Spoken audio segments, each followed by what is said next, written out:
So in this video, I'm going to cover something that I think is pretty important, and that is having a strong mindset while you're going through your entrepreneur journey, especially in the Amazon space. So let's just get right into it. So what is a mindset? So a mindset is basically how you view the world and how you carry yourself as well. So there's different examples of mindsets. There's a growth mindset, a fixed mindset, an abundance mindset, and a scarcity mindset. So a growth mindset is the one that you want to have most of the time.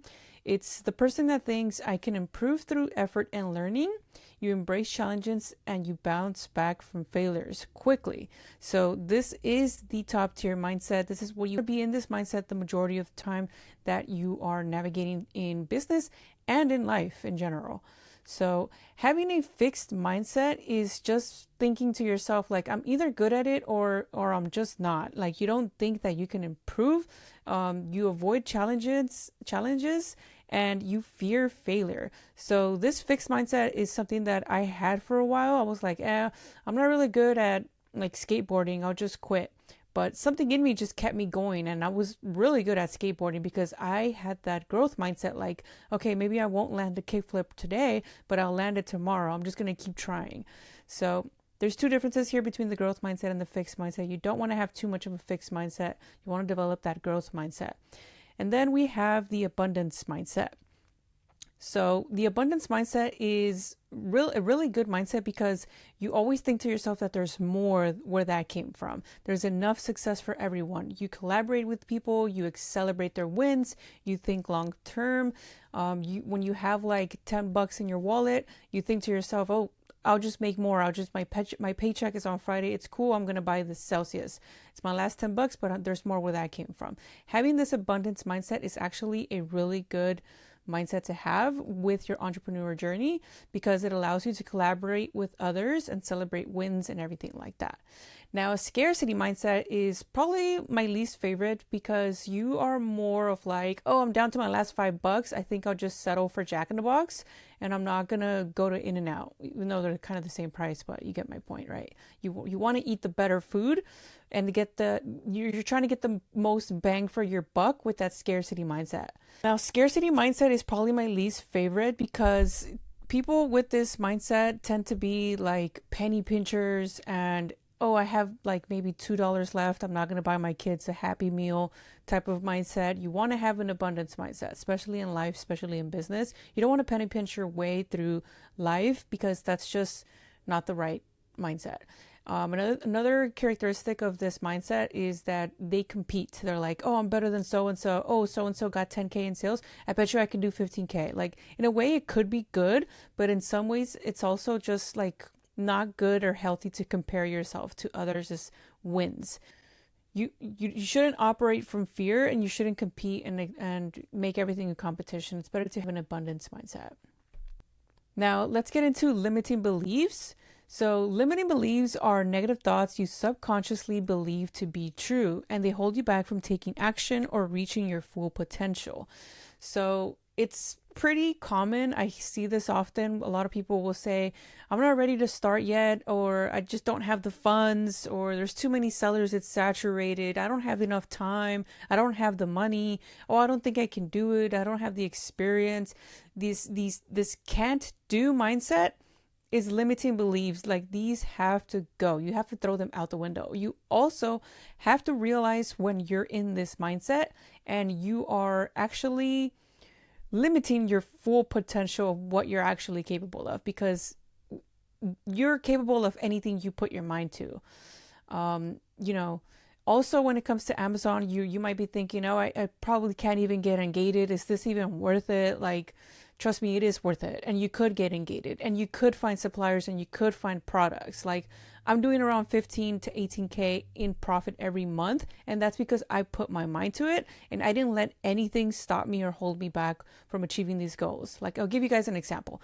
I had a crazy ex-boyfriend. He would be like, oh, what are you doing? You're over there slaving, packing orders. Like, even though he would talk down on my business and the way I was doing things, I still didn't let that get to me. And I kept it moving. I kept it pushing. And now look at me. Like, now he's like, oh, she's doing pretty good now, I guess. Like, So whatever it is, don't let people hold limiting beliefs against you. Don't let people say, oh, are you sure you can even do it? Like, don't let people do that to you. And if they do, prove them wrong. Prove them wrong in a way that you know you can do this yourself. So it all starts with you. So beliefs get to you. So how to break limiting beliefs? You have to catch it.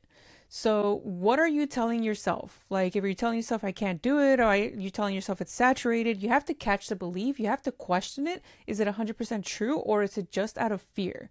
And the next thing you want to do is just replace it. Choose a belief that supports your growth. Instead of I can't find suppliers, I'm going to find suppliers. Tomorrow, I'm going to find 10 suppliers and I'm going to call them and I'm going to get it done. Instead of saying I'm not ready, you have to change it to every successful seller once started before they felt ready. And to be clear, like I was once in your shoes too. I was looking for information, everything like that. So everybody starts at the bottom. Everybody starts where you're currently at right now if you're starting.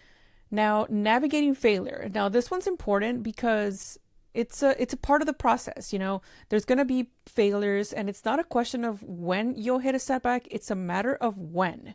It's going to happen. And how you navigate it is going to be what determines everything. So especially with Amazon, some of the most common failures you'll face is when suppliers say no, or a product you thought would be profitable, it just ends up flopping, or it gets too saturated and everybody's losing money. You can't get ungated. Your shipment gets delayed, or Amazon loses your inventory. Yes, it happens a lot.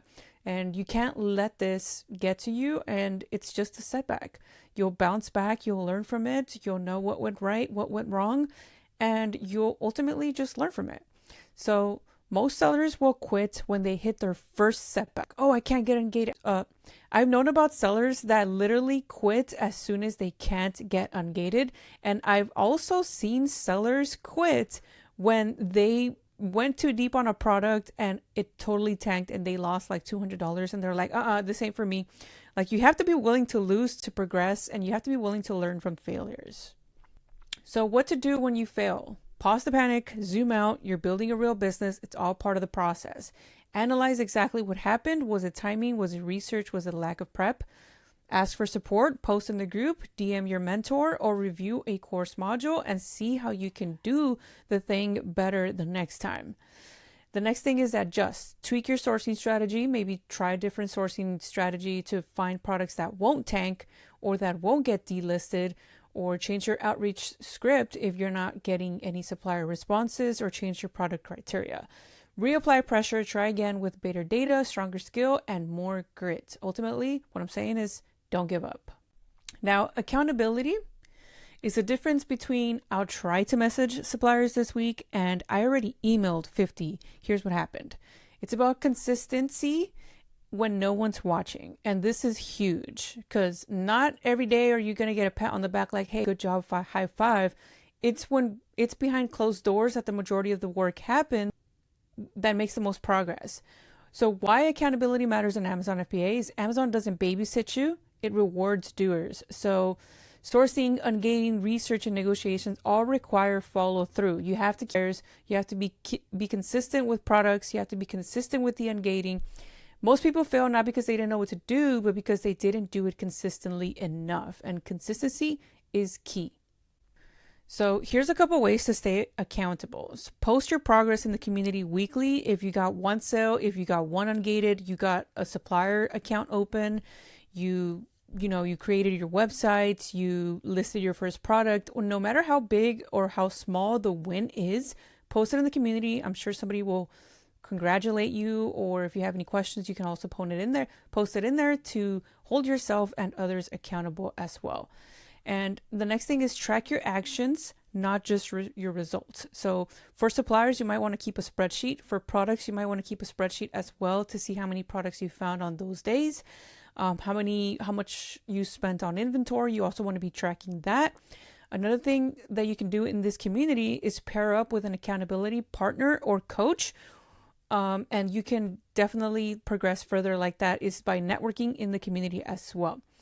The next thing is use a spreadsheet that basically tracks how much you're spending on a weekly basis, because remember, it takes money to make money in this business, and the more you spend on inventory is the more that you'll make. So try to hit those spend goals to ultimately hit those profit goals and start making this a full-time income. Join the group calls and show up even when things are not going smoothly. Learn from others, talk with everybody, and don't just join and not have your camera on either. It's cool to communicate with other people and put a face to the name as well. And if you made it this far into the video, I want to say that Amazon is not going to be easy. There's going to be a lot of hurdles, but if you follow through with everything that I just mentioned in this video, you have a strong growth mindset, you hold yourself accountable, everything like that, there's no doubt in my mind that you won't succeed in this business. But don't let just any little thing also knock you off and just quit. Like, I don't like quitters here. So if you're a go-getter, you're definitely in the right place. And if you guys have any questions, feel free to drop them in the community, and I'll see you guys in the next video.